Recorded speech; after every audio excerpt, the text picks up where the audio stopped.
This is the project flood, and that's English or engineering term for this is the biggest one that we can foresee in this particular area. So it is huge. We're continuing to pursue ways to alleviate the flooding. We've used the floodway, and I'll talk a little about that operation in just a few moments. We also have backwater flooding that's designed to be used in certain areas. We've got it in St. Francis. We've got it in Yazoo and a number of others as the water goes down. It'll overtop levees. It's designed, and it'll go into the backwaters and spread out in areas that it's designed to go. We also at the St. Francisville have the Huxtable pumping plant. That's one of the largest pumping plants in the world, and that's been pumping for 62 days now, trying to move the water from interior drainage and put it back into the system. So it's going very well. I'd like to thank Governor Nixon and National Guard and all the local law enforcement for everything that they've been doing during the past week, 10 days to support us. It's been absolutely excellent, and I really appreciate that, sir. Thanks, sir. It's very important on the as we're doing the operation last night. Last night's operation, we were a little bit behind schedule from the first night because of the electric storms, lightning storms. We were not able to put the men and women on the levees. We did do that, and we loaded the binary slurry mix, and we let that go last night about 10 o'clock. I've seen it in the news. There's some pretty good photographs on there. It's operating as designed. Water is coming into the system.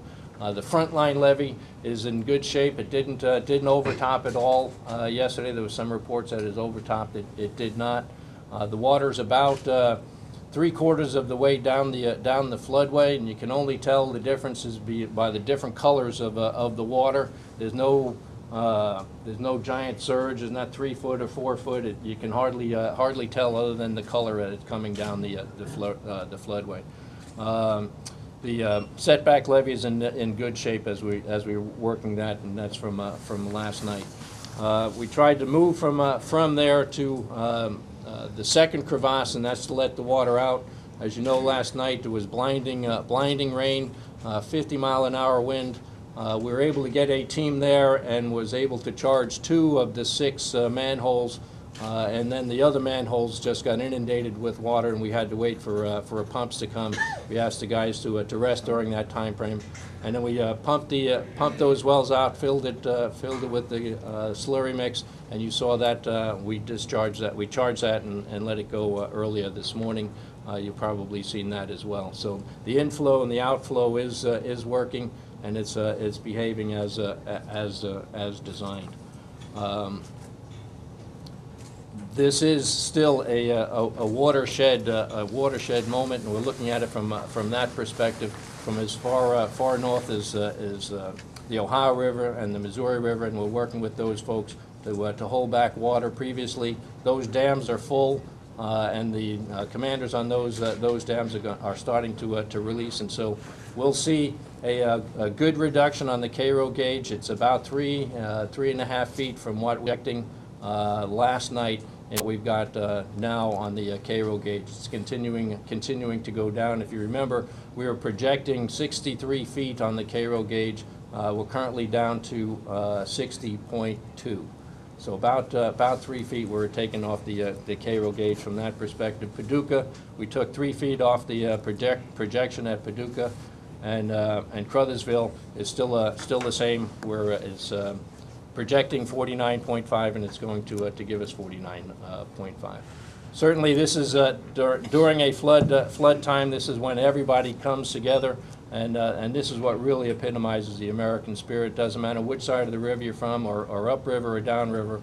This is where everybody comes together, puts their differences aside, and gets things done. I couldn't be more proud of working with you all. Thank you, sir. Thank you. We'll get a quick briefing from the National Guard, then we want to open it up to take any questions inside or any other information that we need. Generally, you or Colonel Hagler, however you want to do it. I want to get a briefing about the 750 citizen soldiers you got here and what assets we have here, so as needs arise in the coming days, weeks, and months, that everybody knows we're in this for the long haul. We don't leave until the job's done. and there's much work to be done, not only in making sure that we're protecting in the areas where we still have significant water and danger, but also in the coming weeks and months as we repair, rebuild, and restore this part of our state. General? Thank you, Governor. Yes, we do have 761 citizen soldiers presently in theater here in operations, many from the local counties, and that's been very beneficial to us for that. We started out with basically a safety, security, and rescue mission early on at the end of last week, and then we moved into the flood fight as the waters began to rise. After that, we moved to protect assets, certainly homes and businesses in that flood fight, and also public assets such as water and sewer plants.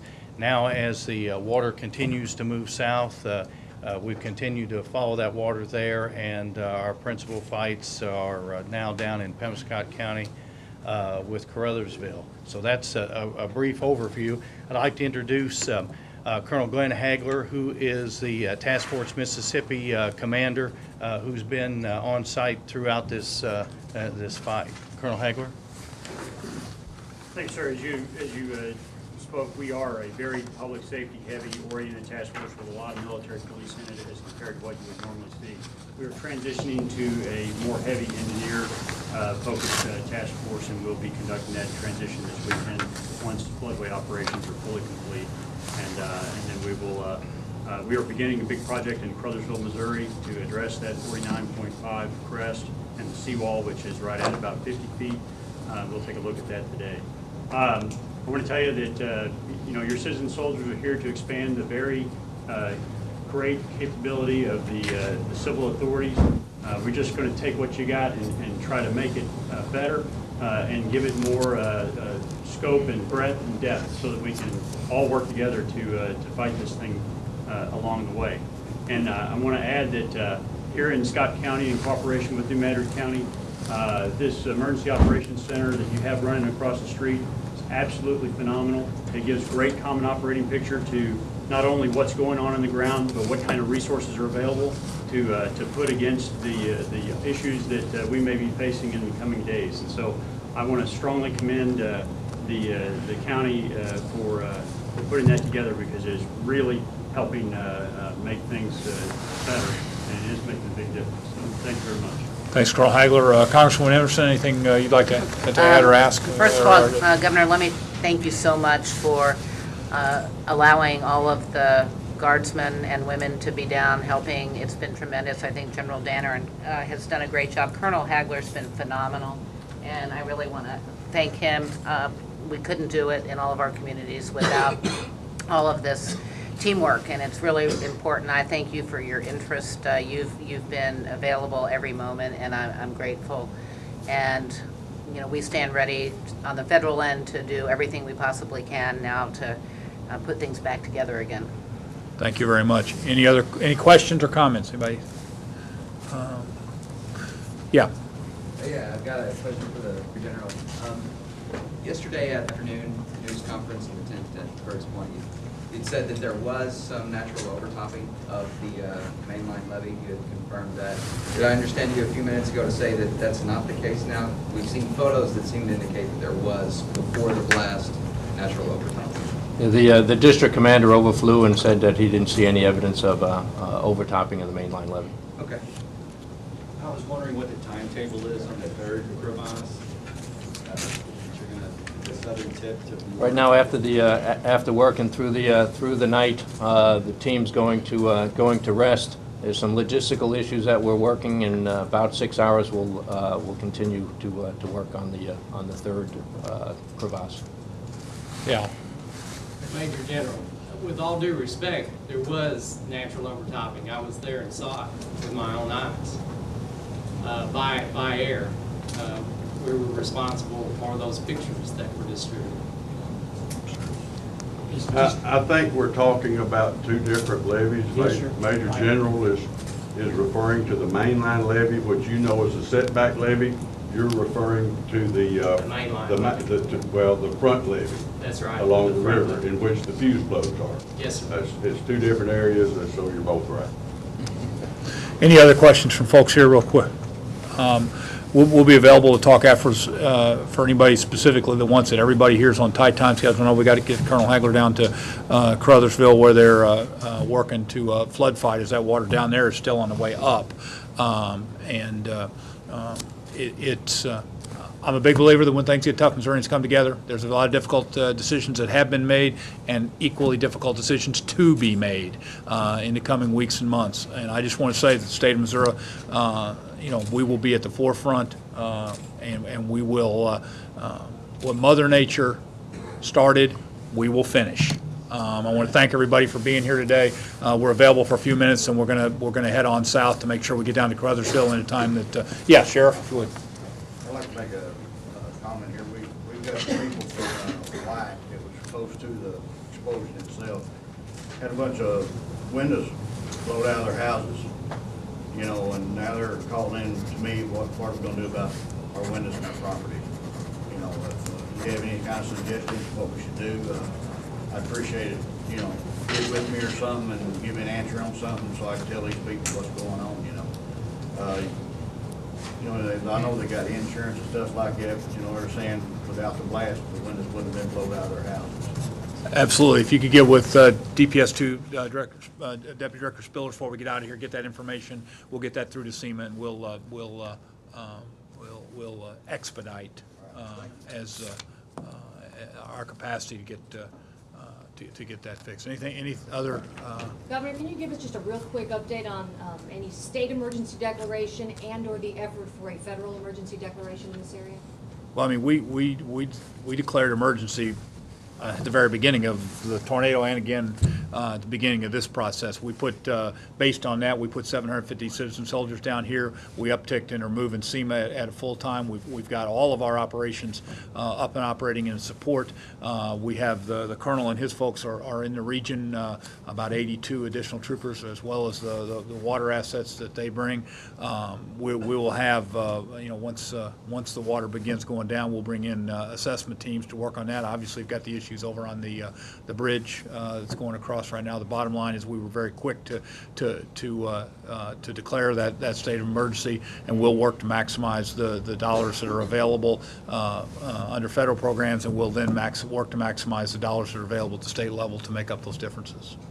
Governor, any clear understanding as to whether crop or flood insurance would qualify here, recognizing this was a man-made disaster? Well, we stand ready to maximize all things and make sure that we put. I don't say by accident we're going to put this place back to where it came from.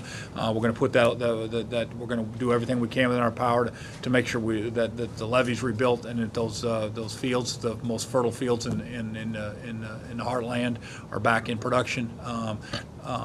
When exactly we get that done, how we get that done, there's a lot of water out there right now. We got a lot of flood fight left to go. We got water rising in the southern part of our state, and until we get those things under control and moving forward, I wouldn't want to. But the bottom line is we'll move quickly. We'll move expeditiously. We'll use every resource we've got to get this place back to where it was beforehand as quickly as we can. Yes, sir. Been in contact with the presiding judges and with the governor in Kentucky that's coming down to Hickman, and they have expressed that they'd like to work with you, Governor, very closely in filing FEMA and so forth claims to the federal. Right. I appreciate that. Governor Beshear and Governor Beebe and Governor Quinn are all everybody's working their corner of this, and we will as usual coordinate, but work hard to make sure that our issues are raised at the top end. Let me conclude. Everybody here is busy by saying just three things. I mean, saying. Number one is that I tremendously appreciate the coordination between law enforcement, between folks that had to make difficult decisions, and between the social service agencies that help us so much. We would not be here in the situation we're in if it wasn't for some of the faith-based folks that have been very helpful, with the Red Cross, the other organizations, the churches that have been unbelievable unbelievably helpful. Our faith-based network, every time, I mean, we don't have nearly as many uniforms and badges as folks would appreciate, and it's not possible unless we have those members of the community that show faith in action to make a difference there. That's number one. Number two, I want to thank the folks in this area for helping protect property, but we got a long way to go here. I mean, this is Colonel Hagler and they're under General's order here will be in the supportive role for law enforcement. We need to make sure that as we move from here that we keep that rule of law. And three, we are going to rebuild, and we are going to replenish, and we are going to continue to feed the world right from this part of our state. You know that, I know that, and I think Joanne and I have talked about, Congresswoman Emerson and I have talked about it, as well as a number of folks in the legislature. Yesterday, the general called me before he gave the final order. Based on that, I went up and briefed legislative leaders and began a discussion with them about whatever's going to be necessary, and they have all been incredibly helpful and supportive in indicating that they stand ready to do their part also. So the bottom line is, while this is difficult and there's a lot of water out there and there's challenges for many people I want everybody to know folks are working together, and we're focused on getting this to the finish line and getting things back to where they were. Representative Hodges? Major General Walsh, this is a question I don't think has been asked, because I know we're going day to day and week to week. Any timeline, if under normal circumstances, that you think that water may recede? Are we talking about the middle of the summer, the end of the summer? I know that's a difficult thing to assess. It'd be more towards the end of the summer, early fall, but that's I say that even before the next storm's coming. I know one's coming off of the Gulf, and it should be here in the middle of next week, and so it hasn't stopped raining yet. Okay, thanks, sir. Thanks, everybody, for being here.